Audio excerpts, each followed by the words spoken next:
Here we go.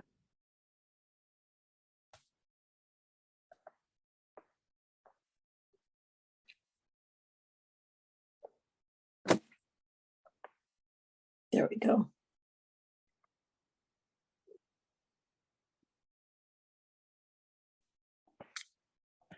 I'm going to get a book to prop this up. My computer's messed up.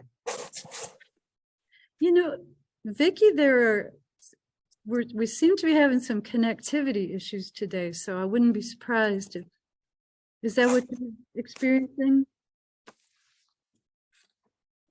Can you tell?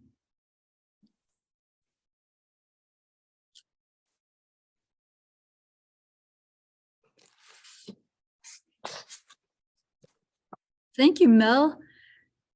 Mel Leong just reminded me that we really appreciate it when folks sign into the chat and indicate their agency affiliation, so then we have it all right for the minutes. It's very helpful. Thank you.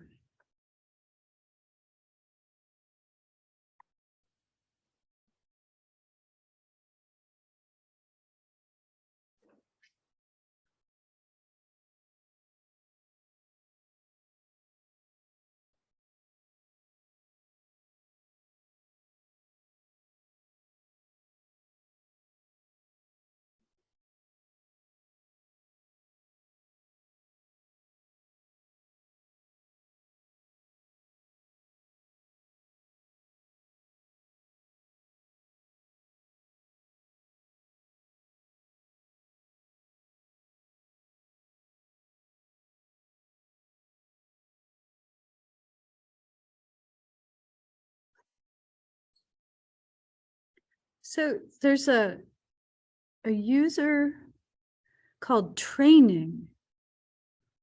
I wonder who is the user called training? That's Annette Becker. Hi, Annette. Okay, thank you. Because I'm keeping an eye out for board members, because right now we don't have a quorum. And that's okay. People are having some technical issues anyway, so appreciate the extra couple minutes.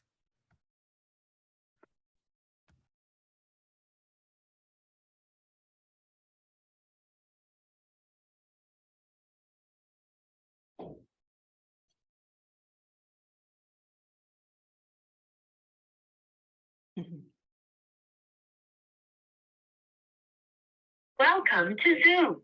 Enter your meeting ID followed by pound.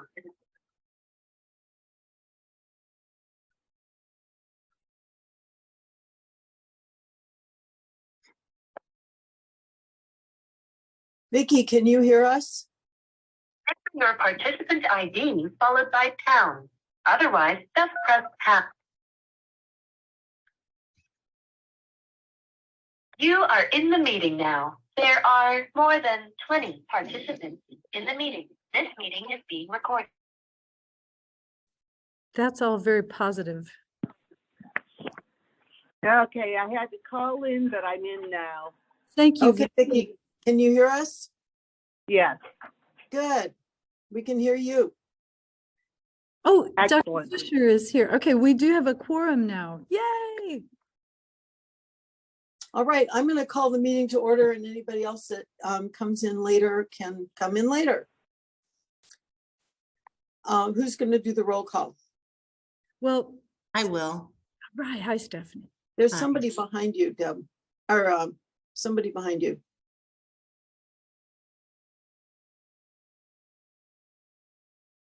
Deb Rush. Georgiana Schuster. You're muted, Georgiana. I'm here. Okay. Kim Fisher. Here. Vicki Nicewander. I'm here. Ann Robin. Here. So am I to understand Deb is not here? I don't see her. Okay. Well, hopefully she'll be able to join us. Next item is approval of the agenda. Can I have a motion, please? I'll make a motion. This is Georgiana. I make a motion to approve the agenda. This is Kim, my second. Any discussion? Okay, let's do roll call, please. Kim Fisher, Yes. Vicky Nicewander, Yes. Georgiana Schuster, Yes. Ann Robin. Yes. Okay, the next item is citizen input. Do we have anyone that wants to make citizen input at We this time? might. We actually have a person who's joined me. I want to make sure y'all know Deb Rouge did join us just a second ago. Okay, great. You want to give public input? Well, are you Kim? I'm Lynn. Then Canfield. Yes. Okay. So we're having the meeting now, and this is the agenda item for public input. Okay, You ready? I think so. Okay. So I'm going to mute myself and unmute her. Okay, I'm going to just remind everybody that public input is 5 minutes per person or 20 minutes total, but 5 minutes per person.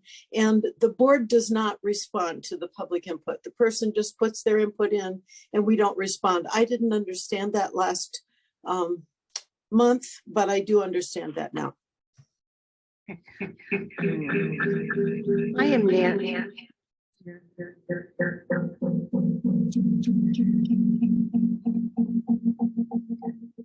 it okay?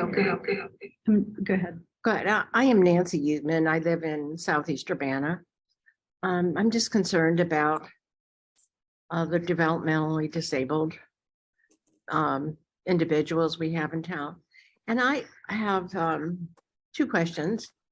One, do we have enough evaluators or assessors to assess these individuals in a timely manner? And two, I sent an email to Kim asking if there are enough solo homes in this town. Are there any vacancies at the solo homes? And I'm thinking potentially of opening a solo home maybe in the future. And I would like to be able to visit the solo homes. I was told I would need permission to do that. So I'm just asking about that. And I'm also wondering how your program with Maximus is going. And if somebody wants to be in a solo program, do they need to have something completed by Maximus? And do you have sort of an instruction folder, like 1, 2, 3, things you need to do or complete in order to be accepted into a solo home? That's all my questions. That's all I have. Thank you for listening. Okay, so I can't hear them right now. Okay.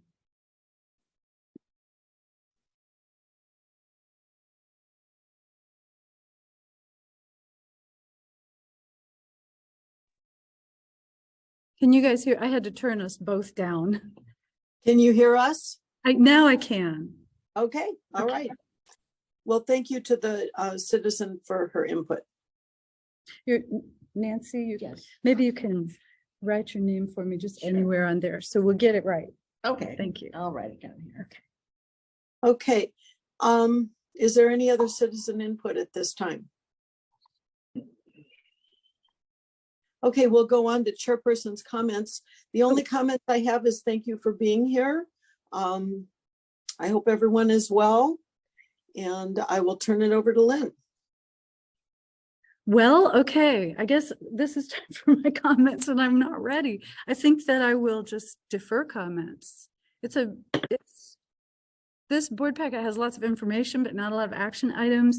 So there are a couple of opportunities for you'll hear successes and agency information pretty soon, and then opportunities for discussion. So Okay, anyway, the action is next month and then in May. And as Dr. Robin was mentioning earlier, I believe that the governor's going to extend the emergency orders all the way up until the end of the public health emergency, which is May 11.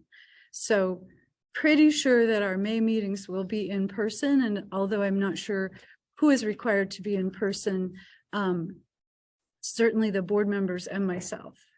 So anyway, all right. Okay. I think that's enough of my input. All right. All right. The next item is approval of the board meeting minutes.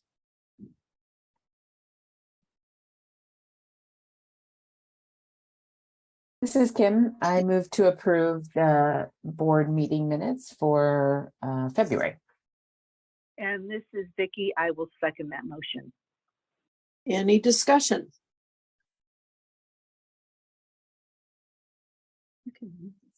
Okay, are we ready for a roll call, please? Deb Rush, Yes. Georgiana Schuster, Yes. Kim Fisher, Yes. Vicky Nicewander, Yes. Ann Robin. Yes. Okay, the next item is the vendor invoice list. And that is on page 6. Can I have a motion, please? Here we go.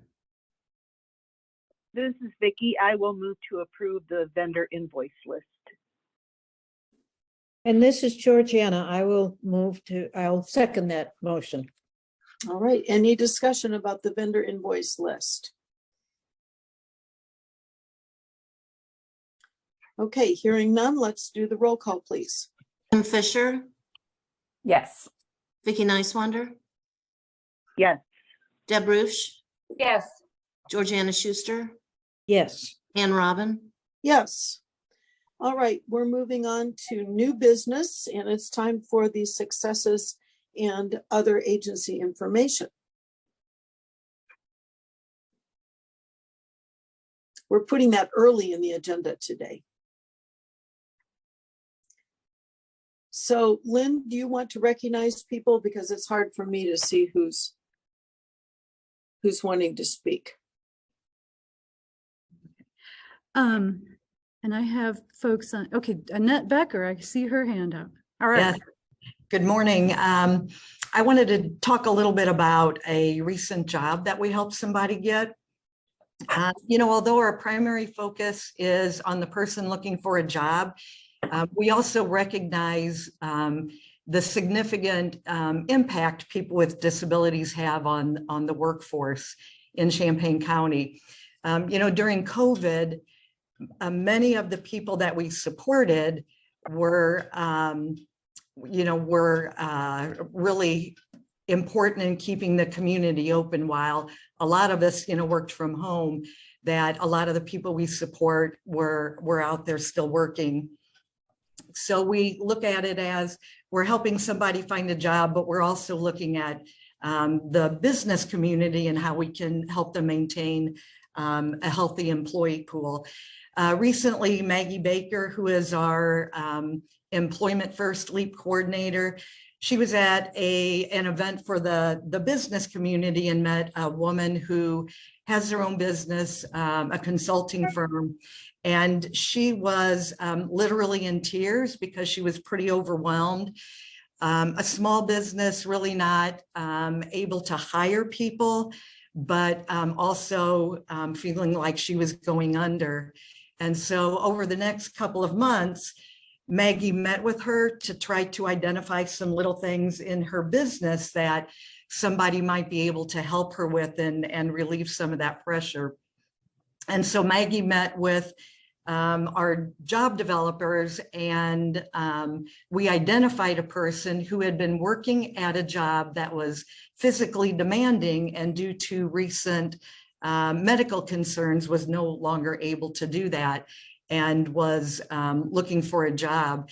And so 3 weeks ago, she was hired by this business owner to work about 6 hours a week, which is all the person was able to work and all that the woman really needed help with. And so now she's filing and shredding and, just kind of helping around the office. And, the business owner feels a great sense of relief. And the young woman who is in that job is really enjoying having kind of that just one-on-one relationship with their boss. So just a great example of supporting the person that we're here to support, but also supporting the business community as well. Thank you. Thank you. Well, okay, Becca Obachowski, we have good participation today. Hi, this is Becca Obachowski with Community Choices.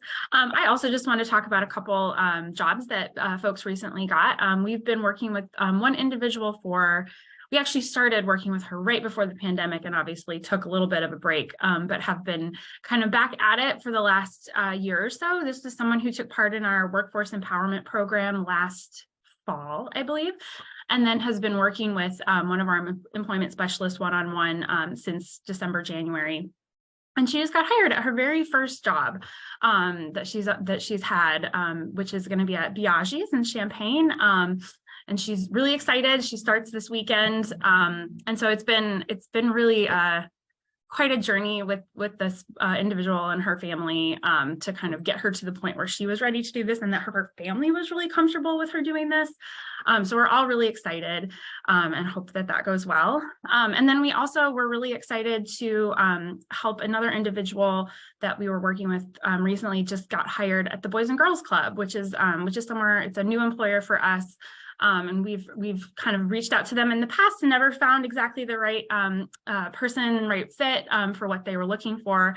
But this person, she just started last week and she's doing really great. And it was, I know Ashley, our lead employment specialist, she was there and also had a chance to kind of connect with some of their staff about just like, you know, the services for folks with developmental disabilities in town and for families.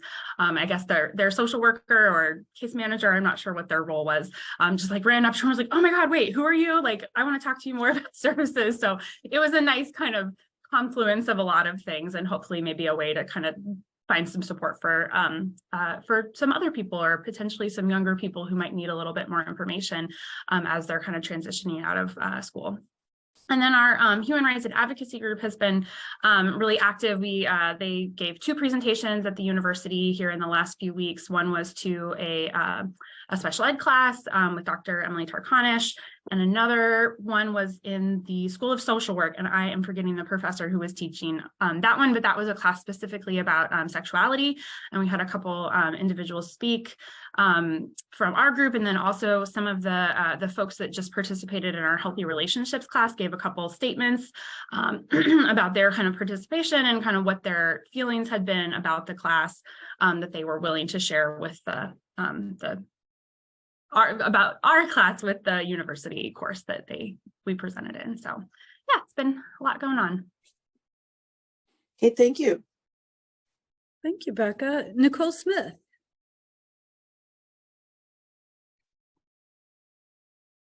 Hi, good morning. I hope you guys can hear me okay. We're on the tail end of spring break and I'm losing my voice. So I'm Nicole Smith. I'm the Director of Family Development at DSC, so our children's department. And I just wanted to mention a really cool collaboration that we've recently made that's been very successful so far. One of the therapies that our Family Development Department at DSC offers is Play Project, which is a therapy geared towards children with a diagnosis or suspected diagnosis of autism. It really follows like a parent coaching model. So there's lots of family involvement. And recently we've been able to partner with TAP at UIUC. The assistant director there, Adrian Shockley, and our Play Project consultant, Heather Johnson, are actually putting together a group to help support children with autism and their families birth to age 5. We have a wonderful space at Salt and Light. Salt and Light is letting us use almost like a preschool-based classroom setup. And so we have good enrollment, lots of family participation, sibling participation, and we've just gotten some good referrals from the developmental pediatricians offices at Carl. Dr. Morton and Dr. Weeby's nurses have been reaching out. So it's been a very nice collaboration. I just wanted to share in case people were not aware of that. So if you're interested, you can reach out to us or at TAP, and we still have some room for more enrollment. So that is all. Thank you. Thank you. Sherry from PACE, you're up. Hi, everybody. I just wanted to quickly share a small event we're going to be doing at PACE next week. We've partnered with Urbana High School with their, with some, I can't recall the name of the class, but their students with disabilities are invited over for a Disability Awareness Day a morning, and each one is inviting one. So they're inviting a friend who doesn't experience disabilities. And then we're going to do some mock disability training for those who do not have disabilities. For example, we have a set of glasses that can, mimic macular degeneration or glaucoma. You can change the lens so they can see what a person that has that condition, how they see. We're going to do some fun things like use our non-dominant hand to maybe make a peanut butter sandwich. Just some fun things that will bring awareness to a broad range of disabilities. So we're looking forward to that. We should have about 26 people. That's all. Thank you. So Dr. Robin, I don't see any other hands up, but it might be good just to ask, maybe sometimes that feature doesn't always work. So is there anybody else who would like to report successes or information? Lynn, Sherry's hand is up. Yeah, so Sherry, could you lower your hand or should I do it? I'm trying to figure out how to do it. I know. I can do it. Okay. Thank you. Thank you. All right. Okay, then I'm going to move on to the funding application review, which is going to be our big activity for the next 2 months. And the chart is on page 7, giving the assignments. Is there any discussion that people want to have about this? Is everything clear? Do you want a small update? Oh, go ahead. This is Georgiana speaking. This is my 3rd year of doing these, of going through these funding requests, and I know that I've had a zillion questions and still have a zillion questions, but I just wondered if Kim and Lynn and people in the office, the staff people, could be more clear, I suppose, on what we're looking for when we're looking at these applications. Well, I love that question, but also Georgiana, you have asked some really great questions just this week. I don't know if you feel you had asked them last year, but it's always, it is a really complicated circumstance that we're in. So I think it's fair to go over that each time there's an application and with each application. So we are, the staff have, all of us have been through all of the applications once, and now we're going back through and editing. And, people kind of dive deep into a certain aspect. And so we're still putting together all of the information that we'd like to share with you at the board meeting in April, but also aware that it's a lot more detail than you probably want or need, but it is, we're trying to be responsible for what we know, and to try to be even-handed across all the applications, regardless of were they really eloquently written? That should not matter. We should be able to get the information that we need. So I've always thought of it as more like, you tell us what you want us to be looking for, or ask us what, about what is important to you. And the board review of applications is kind of a new thing.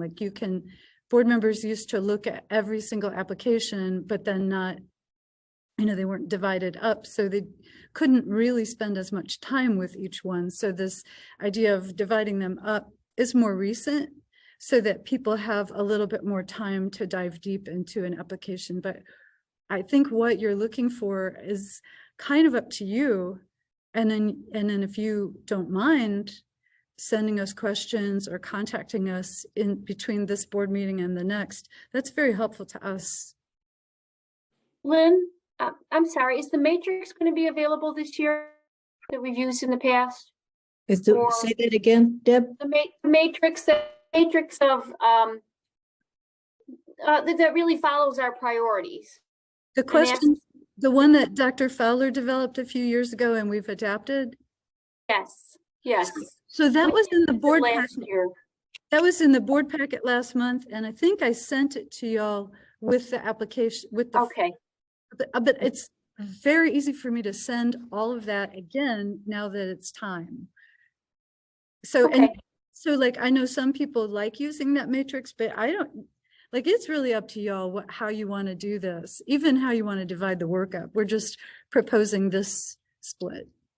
I just, the matrix seemed cumbersome to me at first, but then when I really delved in, I found it useful last year, Georgiana, just as a comment, kind of a guideline, because it really does highlight our priorities. It's a good reminder of our mission is, and it pretty much asks those questions the way, does this particular applicant and what they want to do with the money match our set of priorities and our mission?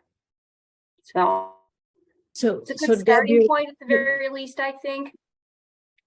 Do you want to, Deb, are you recommending that these questions that this checklist asks are really good for us to I have found it to be good. I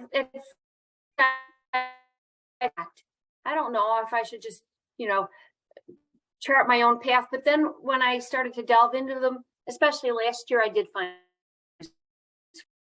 You're cutting out on me. And so would it be helpful if I put it on the screen?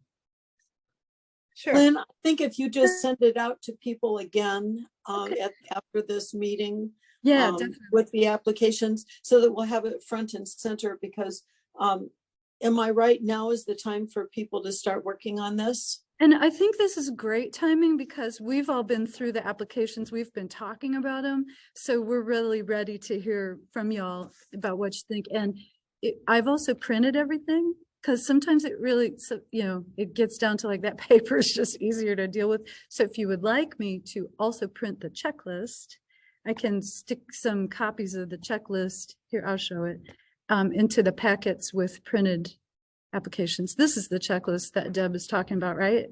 Am I right? Mm-hmm. Yeah. Calling it a matrix, but it's a checklist. Okay. So, so if you all are interested in the printed copies, I have them and I can add that, but I'll definitely email y'all right after this meeting with the. Okay, thank you. And I think, Georgiana, if you ask questions, I saw that you had asked some questions and there were some answers. I didn't actually read them. I just saw that they existed and I can read them later because I was in a hurry. But that's helpful. Other people can see what kind of questions that you're asking.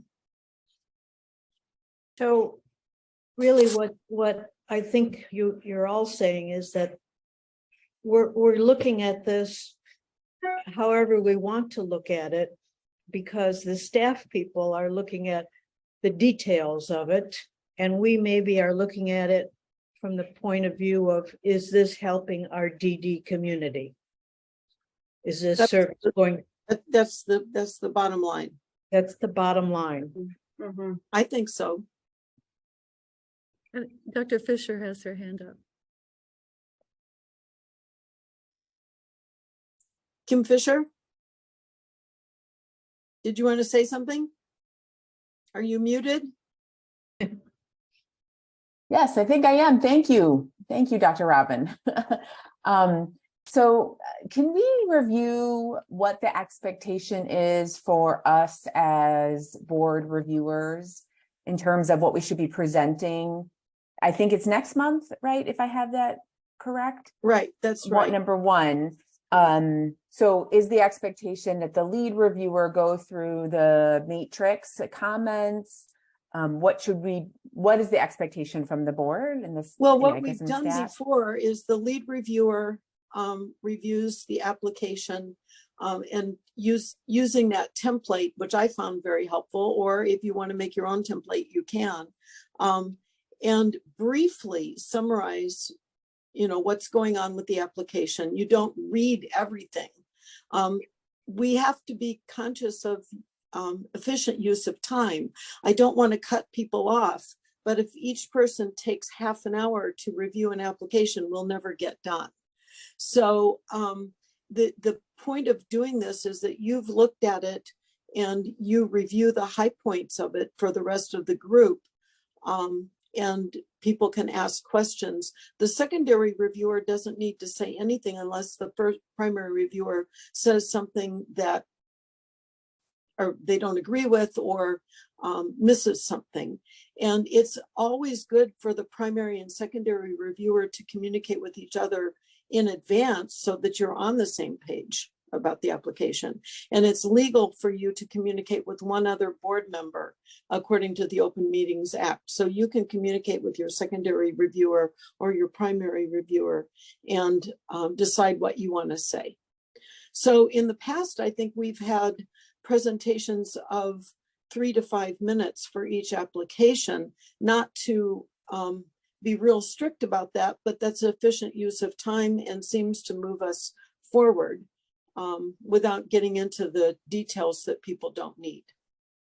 Okay, and that's very helpful. Thank you. And then, so we don't necessarily need to go through question by question in the matrix of what are. No, you hit the, you do that for yourself. And then hit the high points. Okay, great. And then if people have questions, they can ask you. Great. The follow-up question I have is, and I might have missed the email, but or maybe it was in a packet. Last year we got like like a staff summary and a recommendations. Is that coming? I think I might have missed that. Those take about to set up the first draft takes about an entire day. Oh my gosh. And we are also doing other things. So we have first drafts of everything, but now we're going through them as a team to make sure that we're being even-handed across all applications, and also for accuracy, because sometimes I'm sleepwalking and I don't realize it till I look back later and go, oh my God, I don't want the public to see that typo. But another issue I want to just share with you, and I think Vicki Nicewander has had her hand up for a minute, so I will stop, but just that what the content of the staff reviews is actually based on the questions that previous board members have asked over the years. Like, it's every time there's a new concern, we kind of build in a new thing. So that's why they're so detailed, maybe overly detailed. Anyway, I'm sorry, Vicki, I'm sorry. Real quick, just Lynn. So that's the April 12th date that's in our schedule. We're going to get those summaries on that date. Yeah. Is that right? Okay. You'll get the board packet, like the board meetings on the 19th and the board packet. Like, we understand that the sooner we can get you that, the better. So if we get final drafts before the board packet, we will absolutely send them to y'all, because they're not easy to read either. So thank you. So I think the expectation is that by the next meeting, everybody will have reviewed the applications, their primary and secondary reviewer, to the best of their ability to do so.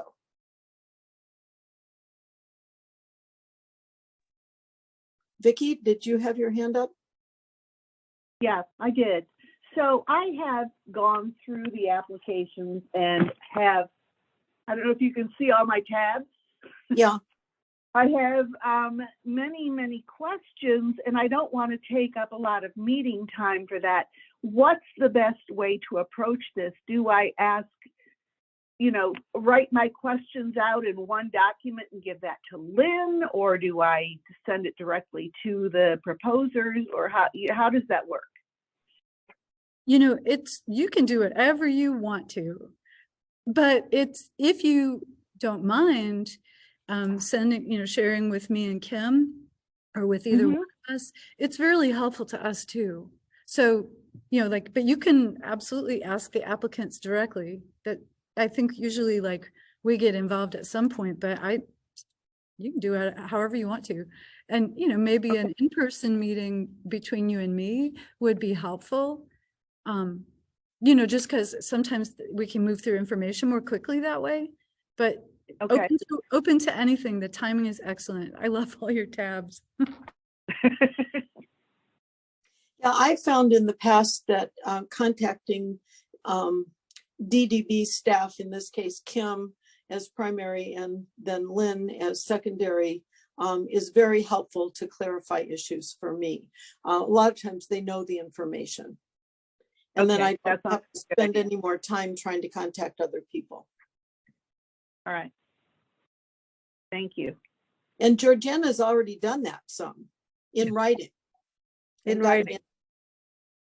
Because that's what works for me. Yeah. That's what works for me. You know, that's true. We could even talk on the phone, Vicky, whatever you want to do. I know like schedules are a little bit tricky, but this is a real high priority activity for us. Okay, any more questions or comments about this? This is good discussion. Hopefully this will help us move forward over the next 2 months.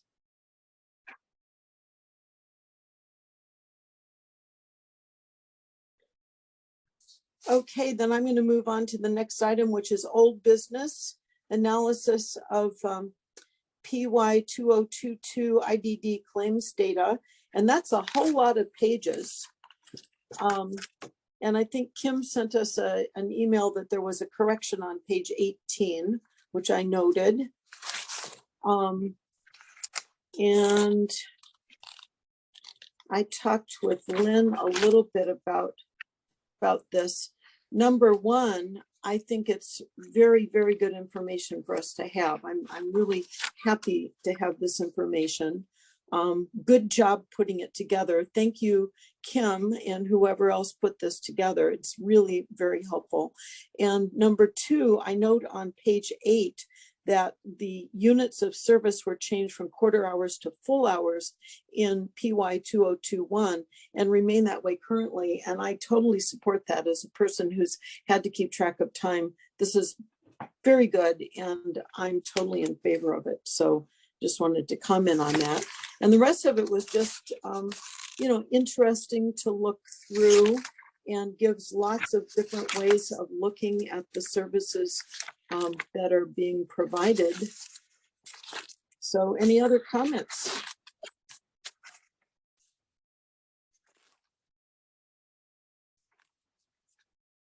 Any other board members want to make a comment? This is Kim Fisher. I want to make a comment. I'll reiterate what Ann said. It was so easy to read and very helpful information. So thank you, Kim and et al. For putting it together. The one question I had was just about what did they call it? Target utilization targets versus utilization actual. So like they don't, obviously they don't match up. Some targets are higher and then the actual utilization is lower. And for some programs it's flipped. And and then for other cases, the target is lower, but then what they actually provided is way more, or people provided more community service events, or non-targeted, what's the acronym? Treatment. Thank you. Yeah. Yeah. So I guess I just was wondering, what is the staff's perception of the programs meeting the needs of the community? Do programs need more money? Should we be advocating for money so that they can provide more service?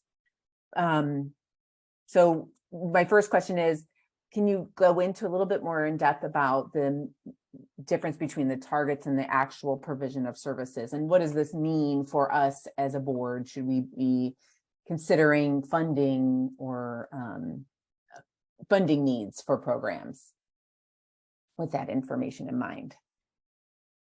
Well, targets are always kind of tricky because we understand that programs are very different. So there's some flexibility in what you count, but there are standard definitions of the targets so that hopefully we can make meaningful comparisons, at least across years for one program.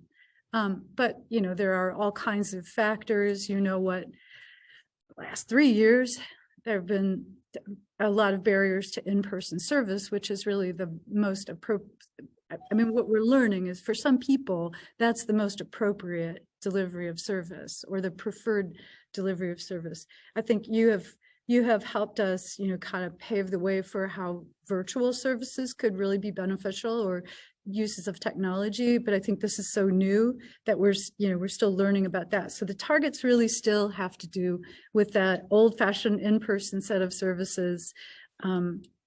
Some people use CSEs a little bit differently. So even as staff, we have a little bit of trouble. We have to read what the agencies have decided to define the category as within our standard definition. So I'm not sure those measures are as useful as they used to be a long time ago. I think it's important to have services that are different and customized and offer choices to people, and that those choices are based on what they actually want.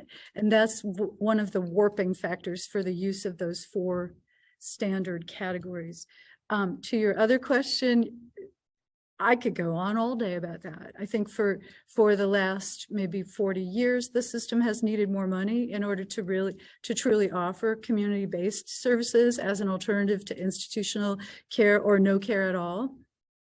So to meet the promise of community-based care, we've had 40 years and never invested enough money as a nation or in the state of Illinois. And the state of Illinois is stuck in institutional care for some other reasons too, some political. And it's real difficult to move some of those goalposts. We can see the legislature struggling with it every year, even though they understand community-based care would be better. So now the new wrinkle is, oh, we've got money, but no one wants to do the work anymore. So surprise, like that, the workforce shortage actually started a long time ago, and some of us were sounding the alarm for a long time, but it is, it's probably the longest in the making of the critical workforce shortages this country is facing right now, but it is absolutely taking a back seat to other shortages that people are more painfully aware of, especially healthcare.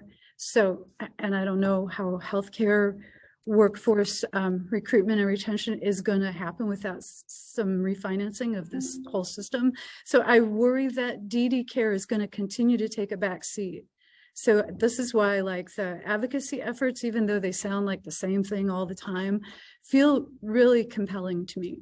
Like just getting those basic direct support wages up. It can't hurt. So anyway, sorry, I have to develop the summary version of that. But yes, I think that's right. We see greater need than actual utilization every year. Thank you. That's helpful, just to kind of, as we're telling the story of all the amazing work that the agencies and programs and the folks that do this work are doing, it's easier to understand the story behind it and how we share that with others. So thank you. Yes, thank you, Lynn. That was very helpful. I see the target and the actual as being an agency's kind of looking at itself and saying, this is what we are going to be able to do. So we can treat 26 people. We have the ability to do that. That's our target, to do that. That doesn't mean that there aren't people out in the community that are not getting the service. That means that that's what the agency feels that they're able to do at a level that is acceptable. So they're saying, this is what we can offer. It's like if I make a meal for 8 people and 12 people show up, I have to divide it up a little bit. Okay, any more discussion about this? Again, thank you, Kim. That was really very, very helpful. And I think it helps us a lot moving with our decisions over the next 2 months. Next item is schedules and timelines. Any comments about that? Everybody clear? Anything from Champaign County Mental Health Board, Lynn? Yeah, they'll meet tonight with a similar agenda. They're still getting presentations from relatively new programs. So they have one tonight, and then they have a study session next week about the crisis system. If you're interested in that, I will send you the link, because I mean, it is a mental health crisis system that's being built, but it is supposed to provide care for everyone. So I would be interested in that link. so that's next week. And then similarly, they actually have now, I think, twice as many applications to consider as you all do, but they also have more board members. So, okay. Okay, and again, thank you for the staff reports. Any comments about the staff reports from the board?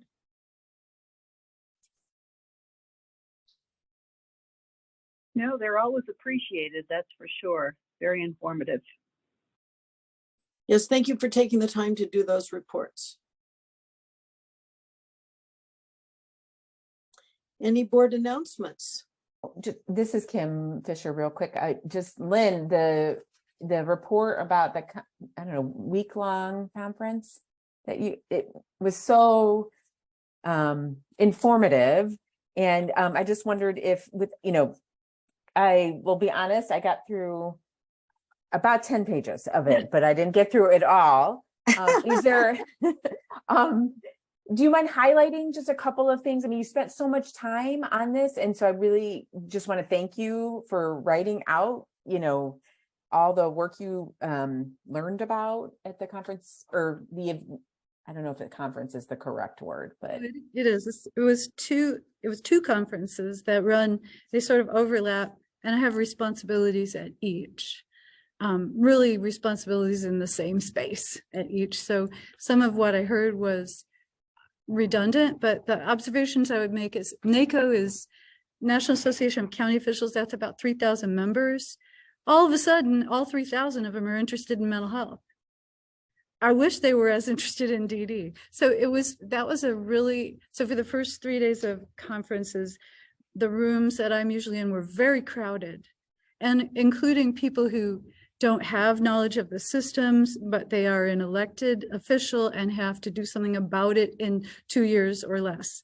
So that is a big ask, to bring a mental health system up to the scale that will allow people to claim to their constituents they built something that works.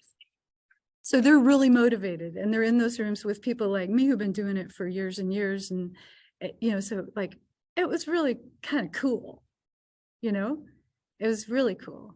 Anyway, doesn't change anything, but, and then the second conference for 3 days was National Association of County Behavioral Health and DD directors who they have a relatively new executive director who he has said, I don't know enough about DD, and he has allowed us, Kim Bowdry and myself and some of the members from Iowa, to really take over and make them talk about DD at almost every session. So that also felt really good. So those were the two real positives. And then just a neutral observation, every single speaker from a federal agency or another national association, every one of them talked about the workforce shortage and cultural competence. Some of them even put the two things together. So that felt really important to me because of the work that Champaign County has taken on, and sustained. So anyway, those are the highlights to me. There's lots of content that is developed partly because when I'm sitting there, the best way for me to remember is to write it all down and then look at it later. So like living through it again really helps me to understand it better. And because, conference attendance is not cheap.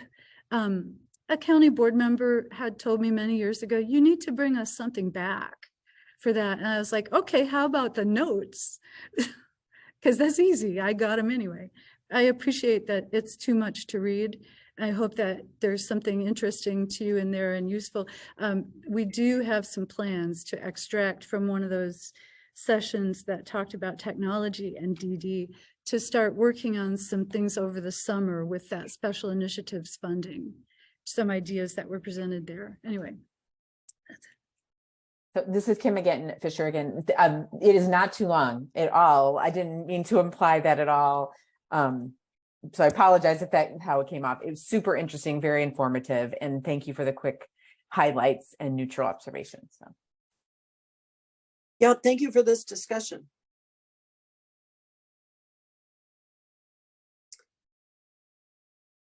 Okay, anything else on staff reports or the packet?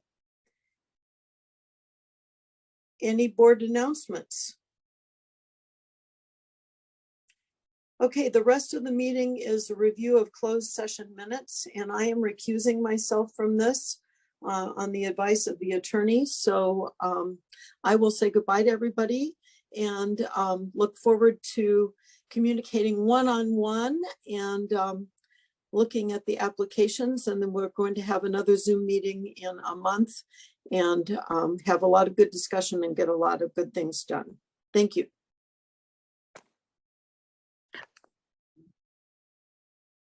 Wait, hang on. Leah Taylor is here. Hi, and she has her hand up. Hey, quick question. I don't mean to butt in, and I've been here. I just wanted to kind of ask about the other business closed session minutes.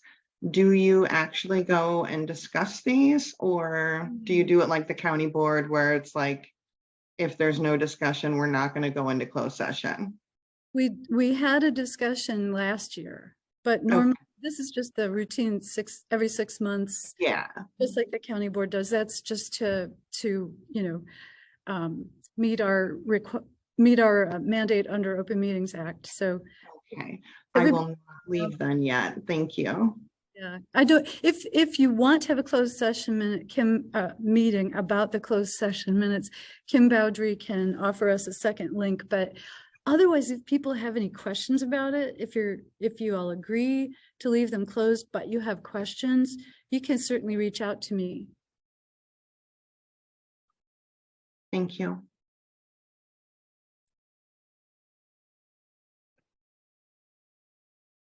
Then do we need a motion? We need someone to make this motion? Yeah, if you don't mind. Yeah, no problem. Wherever. Is it it's in the quote? No, the very last one here. Oh, thank you for highlighting it. Okay. Kim Fisher, I make a motion to accept the closed session minutes as presented and to continue or as revised and to continue maintaining them as closed. I'll second. This is Deb.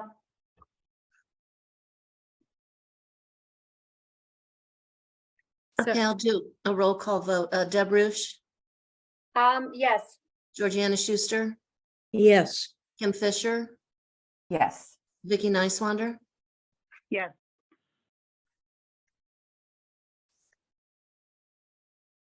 Okay, I guess that's it. okay, it approved. So do we need to make a motion to close the meeting or adjourn the meeting? You don't really need a motion. You can just adjourn the meeting if you've gone through all of the agenda items. Thanks. Hold on a second. Did you want to speak to the board again? Yeah, I just wanted to Okay. Our folks here giving public input would like to ask a question. So I need to do a little magic with the computers. I have to mute mine.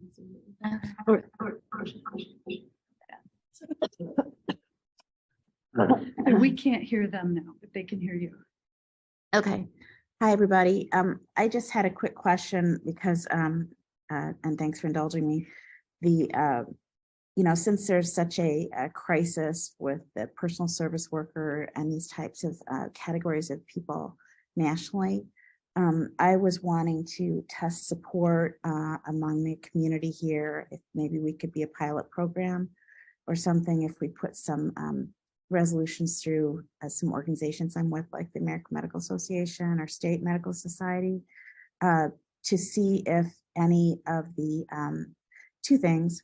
One, if we could push for some legislation to have people who can qualify as PSWs and work for a year or two and in a qualified program and prove that, if they might be able to get early acceptance to essential health work programs like nursing, PTOT, assistance in those things, medical because that might help build, highlight and also build a more of a cultural competence and understanding of this area of need in our health workforce. And it might also improve or expand numbers of people who are doing it. And I think that would be helpful. And also, since there seems to be some leftover COVID money that had been distributed to the states, to see if some of that could be used as pilot programs to do this type of thing. I just am trying to test support if that might be a way to track people in and, you know, kind of flip the narrative so that it's a positive thing to work with this population and we get more people in healthcare and in society who do this versus less. I'm just testing support because that's something that will be put through at the state level in my group. I have to unmute. Okay.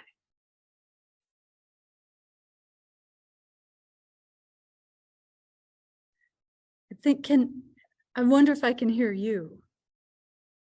This is Kim. I think you can hear me now, right? Well, so we aren't allowed to respond to public input, but I can say we are. Can I respond to public input? No.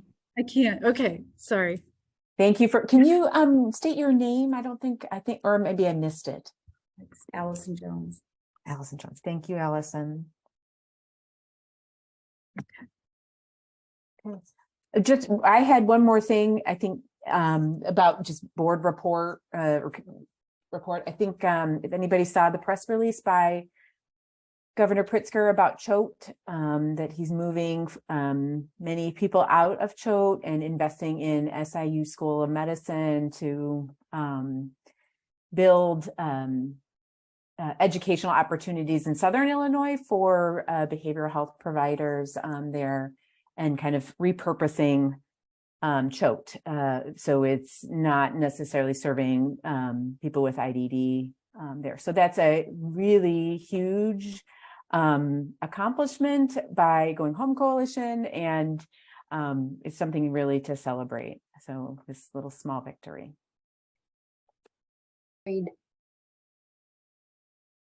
anything else? Kim, I have a question for you. Yeah. Oh, sure. Sure, Deanna. Do you know something about Coate? Have anybody been moved out yet of Coates? You know, that is a good question. And I believe there's been a few people that have, but there was like, so I was just in a meeting with Amy Lulinski, who's at the ARC of Illinois, and she mentioned a number. I want to say it was in like 120 or so people who have that are living in Choate right now, who have requested to live in the community, and they have not for a while now. And they, with the governor's press release, he said that those folks who had been already requested to move into the community are going to be like the first folks to actually, over the next several months to a year, are going to be moving out. So I don't know that anybody has moved out since his press release was just a little bit, but I see Patty has her hand raised. And Patty, you probably have more information than I do. Yeah, so a little. I sit on the DDD. It used to be called the advisory committee, which is representation of ISCs and agencies and parents. There's people are able to attend. And yesterday we had a meeting, and they discussed Choate as the first topic, and said that there's 123 people over the next 3 years. So it's kind of a lengthy exit. But the intent is to reduce the DD footprint, and they're calling it a slow walk to make sure that they get it right with the contract with SIU to evaluate services. And then they also indicated that I think about 60 are maybe going to different state operated facilities. So I think half of those are looking to similar settings, and the others are focused on community services. So there was a lot of discussion about, that money doesn't always go back into the community, and how are they going to actually support this, and what incentives are there for providers? And so I think it's just the beginning of that dialogue. And so that might be a topic each time we meet quarterly. And then they also mentioned that they had hired 10 more OIG employees, which Office of Inspector General, to try to be more responsive and timely in allegations. And that there is not intention of a staff reduction, which is interesting, and indicated that, you know, they plan to keep all that are in good standing, which is, you know, obviously what you'd want out of that. But that's just the update that I got yesterday, and the number that you got from Amy, it's 123 over the next 3 years is what was communicated yesterday. Out of how many people live at Choate? How many residents? 250, maybe? Something like that. It's something like that, Georgiana. Yeah, I'm sorry, I don't have that exact number, but yeah. About And that. so the people that have been accused of things, and are they still working there? I don't believe so. Some probably are. There's also there's a chart that we can send you to that details out the moves over the next 3 years. Oh, Danielle, that would be great. If this is Kim Fisher, if you don't Yeah, mind we can sending that out, that would be great. I would like to have that too. Danielle, do you have my email? I can send it to Lynn, and Lynn can send, or Okay. either way. All right. Okay. That would be great. That would be great. I just have one comment in that right now it just looks to me as if it's a little bit of a shell game in that we're going to move people from one institution to another institution. And it's no better really at Murray. They just haven't had the publicity that that Choate has had. The thing that it's going to take more than anything is more investment in community options for people, and the state has not shown their willingness to do that currently. I don't see much change until that happens. So yeah, celebrate, but Yeah. Well said, Vicky. Well said.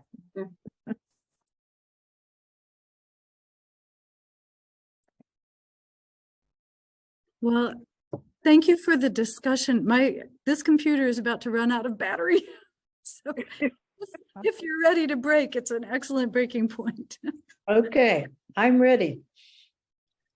Okay, I think we can adjourn then, right? Everybody have a good day. You too. all right. Okay, You too. bye-bye. Bye. Bye.